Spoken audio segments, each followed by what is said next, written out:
เจ๊หนิงแพ้8ล้านต้องจ่ายเมียบิ๊กโจ๊กเขาบอกว่าเขาไม่ได้รับหมายสารเขาจะรื้อคดีสู้ไม่ถอย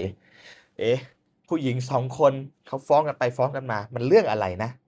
ข่าวดังวันนี้นะครับก็คือศาลเนี่ยนะครับสั่งเจ๊หนิงจ่าย8ล้านให้กับภรรยาบิ๊กโจ๊กในคดีหมิ่นประมาทเรื่องชู้สาวแต่จุดที่พีคก็คือเจ๊หนิงบอกว่าไม่รู้เรื่องเลยไม่เคยเห็นหมายสารสักใบคำถามทางกฎหมายที่น่าสนใจก็คือเจ๊ เจ๊ก็ไปใส่เข้าไปเยอะนะในรายการเนี่ยมันไม่ใช่รายการเดียวนะเจ๊ไปใส่เข้าไปหลายรายการอยู่เหมือนกันนะแล้วเจ๊บอกว่าเจ๊ไม่รู้เรื่องเลยเนี่ยมันเป็นไปได้ยังไง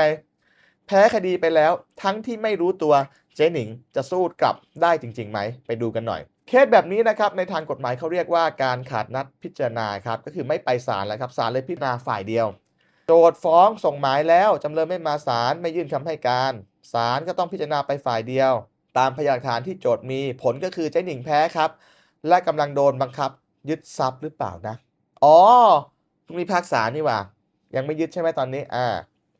ตามประมวลกฎหมายแพ่งพาณิชย์มาตรา198ครับเมื่อจำเลยขาดนัดยื่นคำให้การให้โจทก์มีคำขอต่อศาลภายใน15วันเพื่อให้ศาลมีคำพิพากษาหรือคำสั่งชี้ขาดให้ตนเป็นฝ่ายชนะคดีโดยขาดนัดแต่กฎหมายก็ไม่ได้ใจร้ายขนาดนั้นนะครับเจ๊หนิงถ้าเจ๊หนิงนะพิสูจน์ได้ว่าที่ไม่ได้มาศาลเพราะไม่ได้รับหมายศาลจริงๆเช่นไปส่งบ้านร้างที่ไม่มีคนอยู่หรือส่งผิดที่หรือไม่ได้จงใจขาดนัดกฎหมายก็เปิดช่องให้ยื่นคำร้องขอพิจารณาคดีใหม่เหมือนกันครับตามปวิแพ่งมาตรา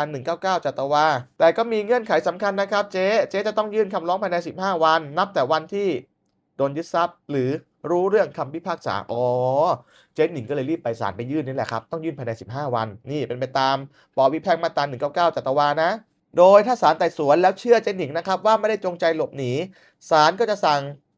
เพิกถอนคำพิพากษาเดิมแล้วเริ่มนับหนึ่งสู้คดีกันใหม่ครับสรุปเคสเจ๊หนิงยังไม่จบนะครับเกมยังไม่จบครับต้องรู้ว่าทนายเจ๊หนิงเนี่ยจะหาหลักฐานมายื่นต่อศาลได้จริงๆไหมหมายศาลส่งไม่ถึงจริงๆหรือเปล่าและเรื่องนี้สอนให้รู้ว่าที่อยู่ตามทะเบียนบ้านสำคัญมากนะครับถ้าคุณย้ายออกไปแล้วคุณไม่ย้ายทะเบียนบ้านตามหมายตามไป